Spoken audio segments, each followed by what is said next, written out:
So after our last episode of our, I don't know what you call it, like a podcast, this is really made for audio. Nonsense. We had a lot of positive response, a lot of comments, a lot of questions.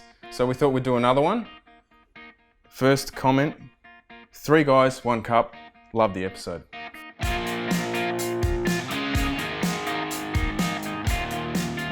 How much of this can you see, by the way? I can see your A balls. fair bit. I can see your balls. It's like, I don't know, like here. So when my hands like the Trump style, you're going to give me a shot. Probably, yeah, but you got to do it Trump quite style? wide to get us all in. What? You can't have it up here. That's the power diamond, the DDP. He just sits like this the whole time. Nice shirt, by the way, Jordan. Fresh off the press. This is it didn't come out quite how I wanted it, but it's just a bit of a demo top at the moment, just a bit of an experiment. So you may see them in the shop soon. Stickers, do you reckon people like those stickers? 2K Barra. It's definitely a toolbox one. A lot of people are asking why your name is Broomy. What is the big story behind the nickname? No big story, just like a lot of other people's nicknames in Australia, where John is Jono, or Pete is Petey, or something like that. It's just a shortened abbreviation with a Y on the end of my surname. So Huge yeah, revelation, that one. that's it. That's true. I'm not the only Broomy. There is everyone in my family, extended family, would be known as Broomy. So if we're going to get together and you called everyone Broomy, you'd have plenty of people looking around. They should invest in this channel. Been following it for a long time, but there's not much growth like 1320, Hoonigan, Donut Media. Honestly, it's really dry and boring. We need don't investment disagree. banker. We don't should. disagree. We should. So I think so. Donut Media. Budget. Great channel. All great channels. Yeah, all those are great channels. But one thing that, this viewer probably doesn't realise, not one of us actually works full time. on this. on full boost. on full I boost. definitely work full time. I'm going to see what happens with a channel like Donut Media in the future with copyright laws as well, because those guys really enjoy just stealing everyone else's content and making their videos essentially based off stealing everyone else's content. Like what we do with Bench Talk. Yeah, pretty pretty much. Yeah, I mean, exactly. But I mean, The copyright laws are a bit sucky. They're though. getting worse and Yeah. worse and worse. Like we can't. There's things that when I edit Bench Talk, I want to put in a 5-second snippet that I think's funny. I can't do it. It'll come up and say, "Oh, the whole video's been flagged. Remove it." Yeah. And a lot of people are saying, like, instead of saying, say, the F word, we might just say effing, because that comes up again.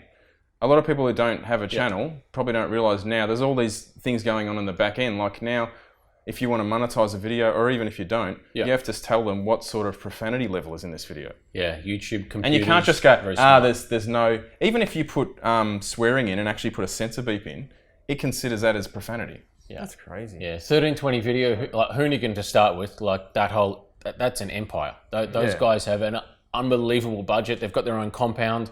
They've probably got 20, 30, 40 All people of these guys big working channels, full time. generally, I mean, there's a lot of big Russian channels, but a lot of them are in the States. Yeah.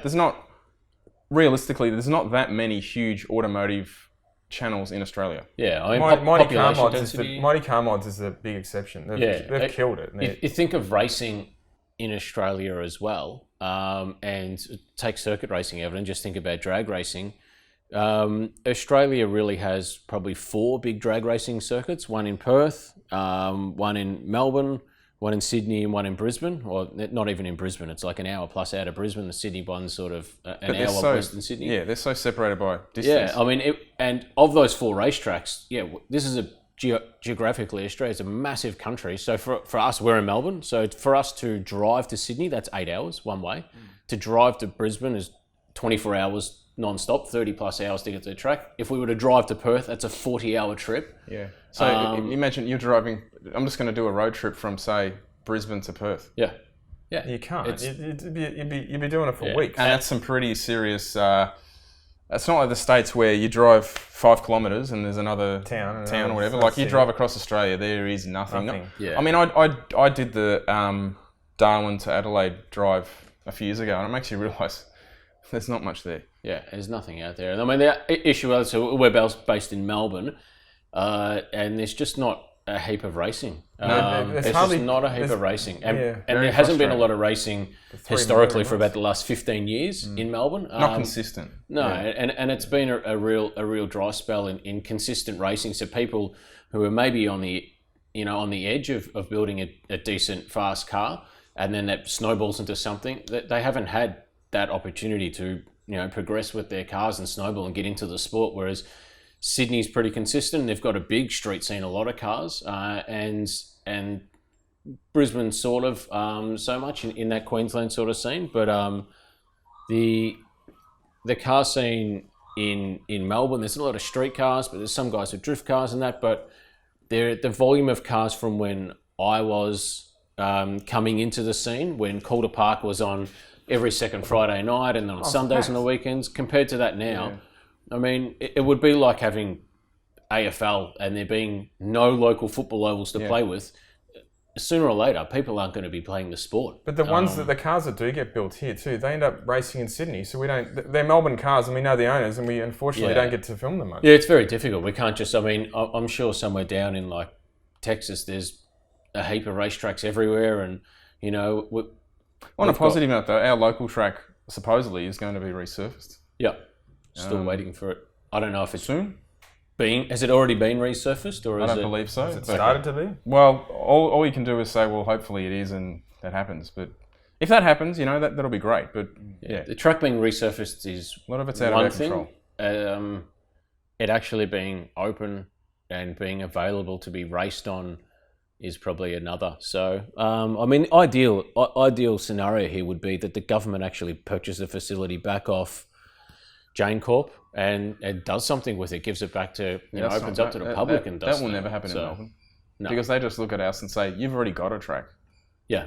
It doesn't matter what Condition it's in. the state of it is, but it doesn't matter. You've got a track. Yeah, we're screwed either way. So, That's it. So, yes, we do our best, but people don't realise, a lot of people don't realise the time involved in just making some sort of simple video. You could spend 20 hours on overall shooting and editing it that goes for 5 minutes and it gets 3 views. yeah. Yeah, that's it. It's hard to work out. I mean, there's no secret to what makes a viral video or what gets a lot of views. So, I mean, you did a video on Jason's street, His XD, Barrows yeah. Street Co's XD, and that video's on like 750,000 views right now. And then there's also that come out a month later, 6 weeks later, the Speed Pro XD, similar kind of car, similar engine, similar kind of theme, similar kind of It's not title. a sleeper though. Big difference. Sleeper, so it needs sleeper in the title. But that video's on about 60,000 views, I think, now as we're recording this. So I mean, the difference there is, Massive. huge. Yeah. And what's the difference in the video? So, it's tough to work out what people want to see because realistically, those videos are both almost very, very similar, and a heap of people have seen one, and not many people have seen another. So, what do you keep? What do you film next time? What do you keep on doing? We're always trying to do different things and bring different things to the audience, but it makes it tough to know what everyone wants to see. So Quite a few people have asked me over the last, 5 years, what happened to the Full Boost Records list? Oh, the old top 10s. Yes, Yeah. I was responsible for coding all that up back in the day when I used to be more of a programmer. Back when there was no WordPress. That was a big deal back in the day. I remember at least once a week, I would get a phone call from either a workshop or an owner complaining that someone else's car didn't meet the rules. And in the end, I just got so over it. I was just like, honestly, I don't care. yeah, I do not care. Like, what do you do? Like, no. You're there's referring no to more parity. the rotary stuff though, wasn't it? Well, not necessarily. Even the actually the VL VL was the turbos. VL was a XR6s. political football. yeah. All those cars were political. The But hardest they thing were about so those popular, like, not blowing our own trumpet, but the small tyre rotary list, the untubbed back then it was called, that ended up becoming an official racing class. Yeah, there's no denying that untubbed rotary list is what helped grow the sport compact sport of what as Jamboree and that today, and the racing class is Street 289 and small tyre racing really gained popularity and competition via the the untubbed list on Full Boost, and I mean everyone knew that list, and it's really where that Osmod sort of class grew out of, and then transitioned to the Street 289. We're seeing that class. What happens with a lot of racing classes is they reach a peak and then they evolve and then they sort of go away. So Street 289, that 289 class is sort of moving on a bit. I think radials have really started to ramp up, and I think Jamboree have missed the mark a bit there. They've been a bit slow to react with that. So you've seen a lot of guys now that previously were racing in Street 289 have started racing in a class in their modified 10.5, where they're actually 289 legal. However, they're now racing with a 235 radial or a 255 radial or whatever, because they want to run the radials, because the radials are proven to be really quick and pretty safe. And that class is just sort of dying a death. And they recently changed the rules to be 26 8.5 radial's okay, but a 28.9 pro radial isn't okay. It's still very murky. That's not the reason though why we stopped updating them. The main reason is because we relied on people. You had to submit a time, so not just this guy ran a 9.5. Why is he in the list? Well, that was flat out. Why is this car not on the list? Well, they haven't contacted us. It's up to the owner. We're not chasing the owners. We don't know what's going on every week. Especially interstate. I mean, it was a lot easier for cars running in our local state, but especially interstate cars, it was relying on the owner really to submit a time slip. And if they didn't, we just didn't put them in the list. And we just got a bit over chasing it all. It was a lot of work, actually trying to just manage them. Because we had about 10 different lists. If you're the one putting up a list as well, then you're the one that's responsible for it, as in, like, if someone's car doesn't meet a class, they just say it's like, oh, you have a tyre class and it's a 235 list and someone happens to run a time on a 255, then people just, it's like your fault. Mm-hmm. That's not legal. Oh, you guys are, but the whole list is then unfortunately, some people did lie about their cars. Oh, of course. Yeah, well, it's motorsports racing. Everyone wants to swing the big dick. And there was always, like, this car, say it's on methanol, like, how would I know that it's in Queensland? Yeah. But then in the end, I thought the only thing you can police on a car really is tyres. Tyre size. That's it. And the rest of it, just, I don't care about it. The biggest load of, the biggest thing that I cannot stand when it comes to classes or people talking about cars is the word street. That is it's just the dumbest thing. It's unpoliceable. Everything is street legal. Everything's street trim. I remember the worst was APSA, RIP. That's been gone and done because they just, again, over-policed themselves and just didn't move with the times as well. They had True Street, and if you didn't run 2 headlights, not a street car. So you'd have cars like VL turbos or turbo cars that always take the headlight out because the turbo's right there. And that would just be illegal for that category, like just dumb little rules. That was illegal, but you could have like a 10-inch cowl. You could have a mountain motor in the thing. You could have a 900 cubic inch V8 with half the firewall missing. So you're running the OE engine, factory engine block in the car, but you're missing a headlight. So I remember I worked at a automotive performance parts wholesaler, one of the biggest in the country back in those days, and there was people involved in that business were and customers were right into that, and APSA honestly was not run by, but the rules were designed and the racing was designed around the old school carbureted Neanderthals. When turbos come in and when EFI come in, these guys literally shit the bed. They were panicking about, they started talking about like 88mm turbos and this, and they had no idea what the hell they were talking about. And they were trying to do, they were the guys who were like, oh, I've got to get the verniers out every time a turbo car does a pass and measure the front wheel. They literally had no clue. And the classes aren't around anymore. But the problem with those classes, from an outsider noticing, I could run a car and I could be, say, 12th quickest in that class. I'm not in the top 10, but my car is way illegal. But no one said anything. Yeah. Until all of a sudden you progress the car and you might be knocking on the door of the top 3, and all of a sudden, hey, this car's illegal. It's like, well, it was always illegal. Why didn't it get pinged? Just because it wasn't in the top 3? Yeah, it's like some of the Street 289 cars. I mean, it was clear in there in the rules you weren't meant to remove the rear wheel tub. Firewall wasn't meant to be touched and all this stuff. And then there was cars coming out with sectioned firewalls that probably didn't need it and stuff like that. And depending on, honestly, there's some cars from certain workshops that are very critical to that business in terms of Jamboree, in terms of promoting the car, that without a doubt, if you're the right person and you're connected in the right way, stuff just gets swept under the rug, because there's a few cars that over the years that aren't legal for certain classes, and if you're the right person, you just get a tick. And that's what frustrates people about motorsport and racing. That too is that if you know the right people, that doesn't just happen in drag racing. That's all sports, exactly. I mean, and it's like an AFL and like football and things like that, where the best players, if they off the field they do something wrong, they go, don't do that again. But if set a couple of years. If the young fellow recruiter, whoever does something wrong, they've got to make an example of this guy here, out for the season or whatever. You know? So, it happens everywhere. Well, I know we were talking a bit about Cordia turbos last episode, and there was a few comments. Who remembers Roger Cordia? Yeah, Roger Cordia here again. Better put the... I got a mic on, I can't do it. Remember he had the face covered? Oh, that's right.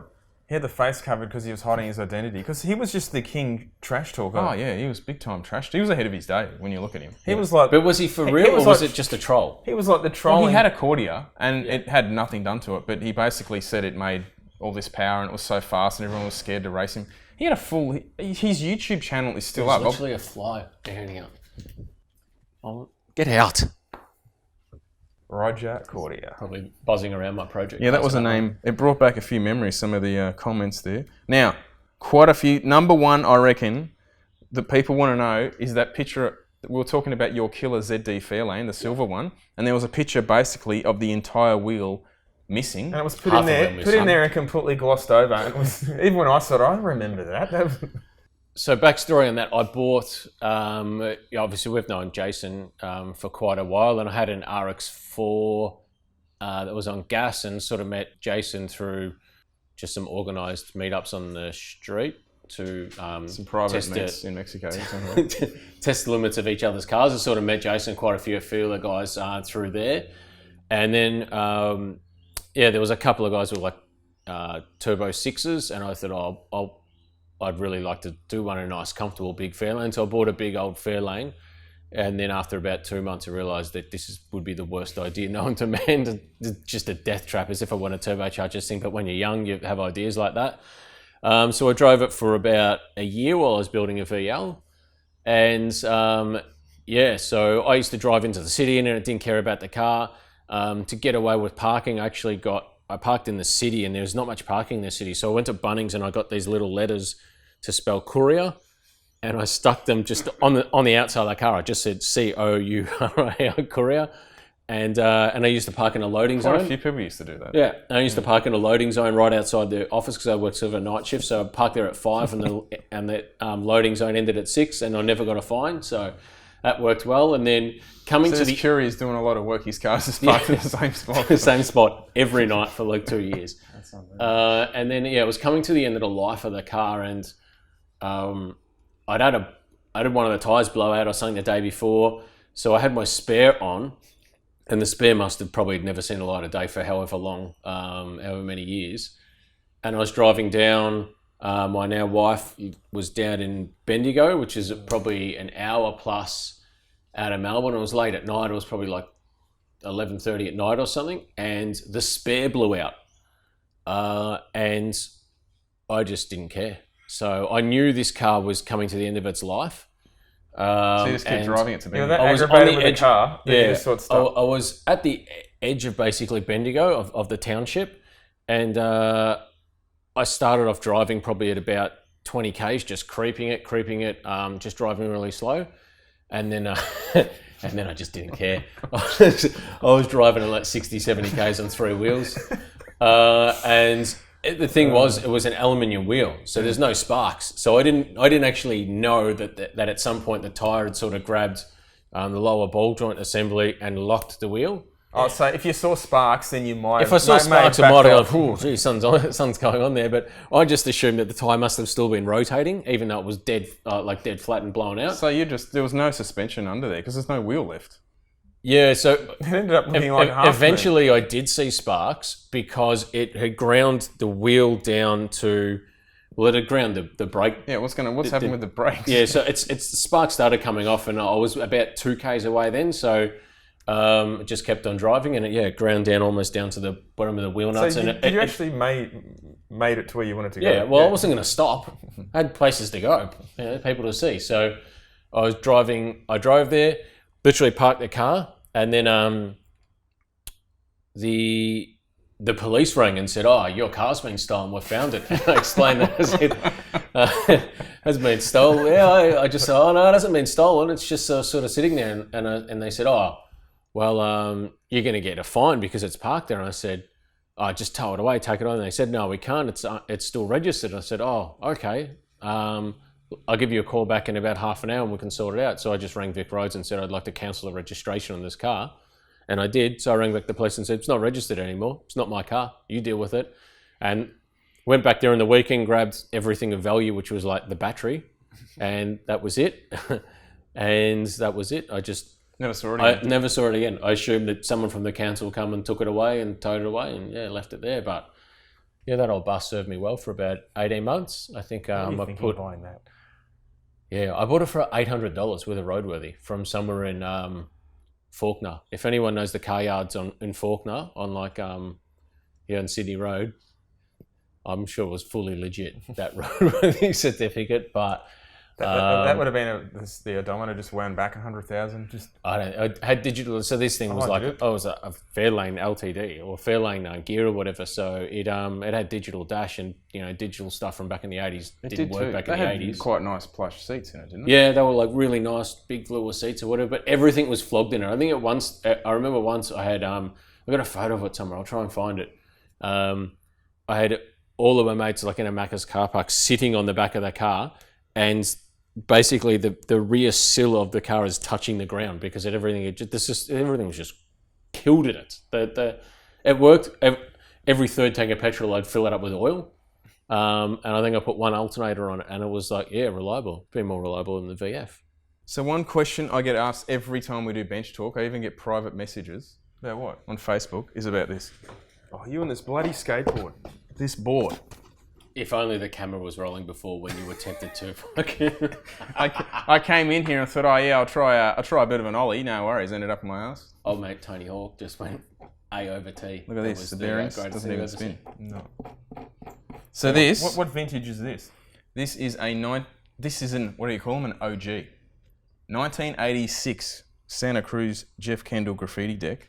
I bought this in 1988. People keep asking to buy it, but it's not for sale. No. Did you ride that back in the day? Yeah. This You is didn't my do much skateboard. grinding on that. I can see the skid. Oh no, pads have been barely these used. are new independent truck. Well, they were new before I. These would have been swapped out over the life. Yeah. So you did go you through a few used of to these. wear like a big independent shirt and your hat on backwards and like Vision Streetwear, Dickies? Vision Dickies shorts? Streetwear. Yeah. So I bought this off my neighbour in, I think, I was trying to work it out. It would have been like maybe at the start of 89. Late 88, 89. You'd be graffitiing the Stussy S onto your pencil case. You can buy, I looked up on the internet actually, you can buy Repo ones. repo ones. They're about new, they're about $150. I don't know what this is worth. Anyway, the problem is, this was Pretty in... hacked up. Yeah, there's a story. This was in pretty good condition, even when I stopped skating I with think it. you're overinflating this story. I don't reckon it would have been in that good condition. It was in all right Come condition. on. And then when I was, I don't know, maybe 21, we had a bit of a house party.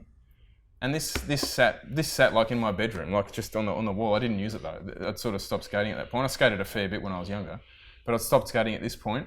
I get up, the board's missing. I walk out, where's my goddamn skateboard? Oh yeah, my mate Wally, he took it home. I just say, oh my God. Like this, so this guy's drunk, and we're in Glen Waverley in Melbourne, and he lives in like Wonsanna South. How far is that away? I don't know, that's at least 10 kilometres on a No, skateboard. I don't know how he managed that. Anyway, this guy can't skate, and look, see this mud? I've never cleaned it. And all this was trashed. Yeah, like he's wrecked all the sides, but it's like, what do you do, man? I don't think I think later on he realised this wasn't like a $2 board from Kmart. So yeah, there's no point in selling it. What honestly, what would something like this be worth? Nothing. It's just an heirloom. I've got a newer Santa Cruz. When I say newer, a bit newer than that, but I bought it new, and we want to put it on the Bench Talk set, and I don't know where it is. We'll fish it out somewhere, but you may see it on Bench Talk one day. Oh, you said it might have been your storage shed. Yeah. I wasn't a skateboarder. I was a Mighty Duck. So I was a rollerblader. Rollerblades. Oh, God. No, this was like, honestly, for about 5 years of my life, this is all I did. Obsessed with it. Yeah. I have no balance, so I couldn't do either really very well. I'm completely and utterly unco.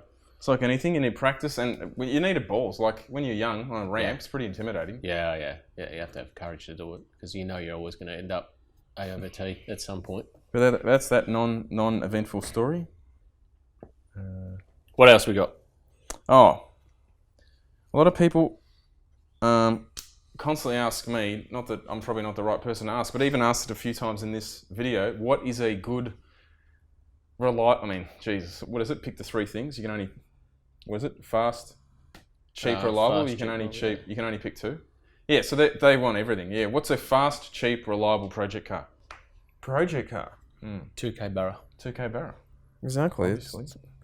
It's the obvious answer, 2K Barra. But So it depends what you want it for. what do you want it for? Do you want it to handle? Do you want just a fast street car? Do you want a drift car? Do you want a drag racing car? Do you want to go And circuit also racing? people's version of budget is completely, my version of a budget now when, at my age now, versus when I was 18 are two very different things. People's But isn't it also what type of car you like? I generally like small manual kind of good handling cars, right? Yeah. French cars. So it's unlikely I'm going to buy a friggin' B8 Falcon, right? And people's idea of fast is different too. So I mean, if I'm building a drag racing car, these days, a 10-second car, and people understand it. Most people sit back and look, geez, it only runs like 1030s or like that mustn't be very quick. They're the type of people that drive Hyundai Getz that runs like 20s, and they don't understand how fast like a low 10-second car actually is. But to me, if I'm building a drag racing car and someone says, I want to build something that's really quick, well, then it has to run an 8. Like a really, But it's really also quick car. that's should what you run just 8. said then. Like it's like a 10-second for some. I've luckily been in a lot of quick cars, but something like an XR6, say, that runs 10s. Yeah, don't get me wrong, it is fast, but it doesn't feel like, say, a small car where you're actually shifting gears to a 10-second pass. It feels it depends very how different. Depends fast. on the type of car as well. How stable type of cars car, are type when of you engine. race them too. So like small tyre things like this Mazda Yeah. weighs nothing and it's on slicks, moves around a fair bit. It doesn't feel as aggressive when you're driving it, but from the outside it looks like It it's always a fair looks worse wild- on the from the rear when you watch They the look like a pretty wild ride. So I mean, that thing run 147 mile an hour, and that it's quick. It's a fast car, but to some people who've got a faster car, it's slow, and people who have got slower cars, it's probably really fast. So it just depends on what your definition of fast is, and then I think though, if you want to have fun, not that anything's a budget, but one good thing about doing a track day, you don't necessarily need a high horsepower fast car not to at all. have a fun day. The power is actually probably the least important Yeah, thing. 100%. Tyres and brakes are the Tyres, only brakes, thing. and the driver. And the driver. But tyres and brakes, how the car stops in corners is far more important. That's where you'll. But I mean, you can take say like your Killer Renault. You can take a standard car like that and kind of have a fun day out. You don't have to have something fast. yeah. So it depends exactly what sort of motorsport you want to do. If you do, a lot of these kids, I think, are more referring to street car, and that, like it's even when we make a video and it'll say this, this is street driven, whatever. That's not street legal. Well, we never said it was street legal. We just said it's registered and it drives on the street. Yeah. Two very different things. You're not going to find too many. There's probably not too many, say, sub 10-second cars that you can't pick something on that car that's not legal. That's, you know what I mean? Like, Yeah. Well, if cars, I mean, I'm sure that, most of those cars have probably got fuel systems, probably got surge tanks. I'm sure, but surge tanks aren't ADR compliant. Having like a secondary fuel system throughout your car, In the stuff like boots, that. yeah. After, like an aftermarket fuel reg, Even, that wouldn't meet some kind of ADR emission spec. Like that's done. Jordan, As soon as you it put a was- tune in a car, that's it. It's not realistically, it's not legal anymore. But even little things like he was looking at putting an air separator, like a catch can. Yeah.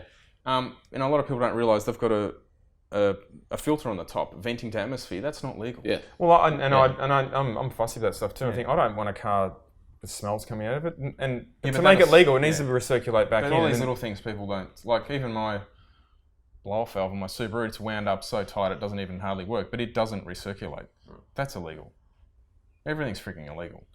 Especially in Melbourne, communist state of Victoria, everything is illegal. I get a lot of people asking me, because obviously, I used to do a lot of magazine work back in the day as well as the stuff we do now. The internet wasn't serious business back then. No. No, but my name is in magazines, and if you see Luke Oxley, it is me. I've kept some of those magazines, but for the most part, they're all finished. But yeah, I did that for a long time. I started doing work for Fast Fours, but that was because we did Full Full Boost. Boost. Or it was Boost back then, back in the day. But we used to supply some of the magazine's photos because I went out and bought a 5 megapixel digital camera, which was 5. It was back then. I think I paid $3,000 back then for a Sony digital camera. I've still got it. Yeah, so I started doing one thing led to another, and I was writing. I used to write a lot of articles. I'd write 2, 3, 4 a week. If a car was green, was your go-to title Green with Envy? I reckon if I ever read Street Machine, that one would have been Orange, Ancient Orange. Performance car Just build-ups. The Used to do a bit of work same with them. title for every single colour. Yeah.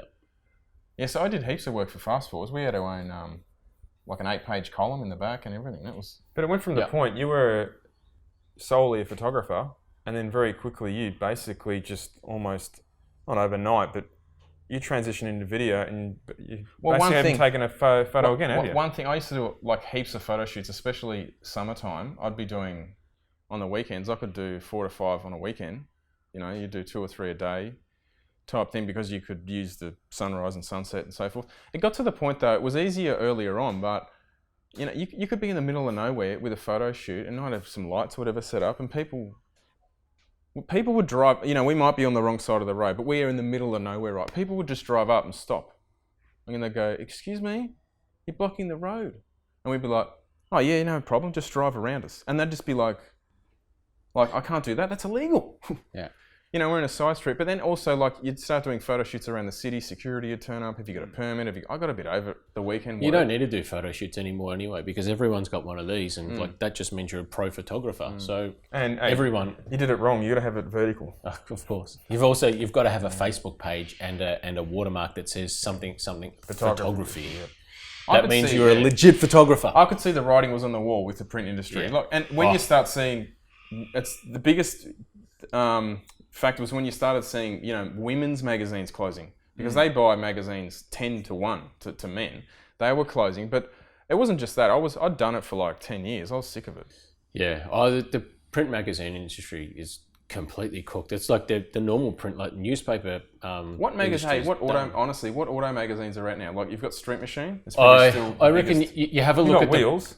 Wheels and Motor. Barely. But they're Does the motor exist they're all still? owned by I Bauer reckon the Media. only Motor ones exists? going still would be like Caravanning Australia and 4x4 Australia, where a majority of people buying them are grey nomads who probably are still, you know, they're sitting in a caravan park Yeah, they've always outsold. and flicking through those magazines always outsold the stuff we do. Gardening Australia, Yeah. 4x4, whatever, and Caravanning Australia would be these people who are like, they're waiting to. But I'm talking to about shuffle more off of the the stuff small we corner. follow, like aftermarket car nothing. stuff. Nothing. What is out there still? Like I don't actually know. don't even know. I've never been a big as if magazine person. What would you know? anyway. As if you'd be in the news agency and you go, "I'm going to go look at the magazine section." Because Express Publications had like Street Ford, Street Commodores. Zoom. Federal used to have Fast Fours and stuff, but Express Publications basically bought a lot of titles. Yeah. So at one stage they had like 12 or 14 automotive titles, and they closed a few. Like they bought Zoom, stuff like that, magazine. But then they closed in one go. They closed like 9 titles. I used to like. I've never liked that auto salon scene, but I've also never liked the opposite of that, sort of the really showy sort of scene of the like really really nice looking cars, as you can see by some of the projects. They're not like the nicest looking things. So whilst I didn't like Hot Fours, I also didn't like Street Machine for the same reason. Like those cars were polished, like that top 60 elite stuff that's in Street Machine. I don't.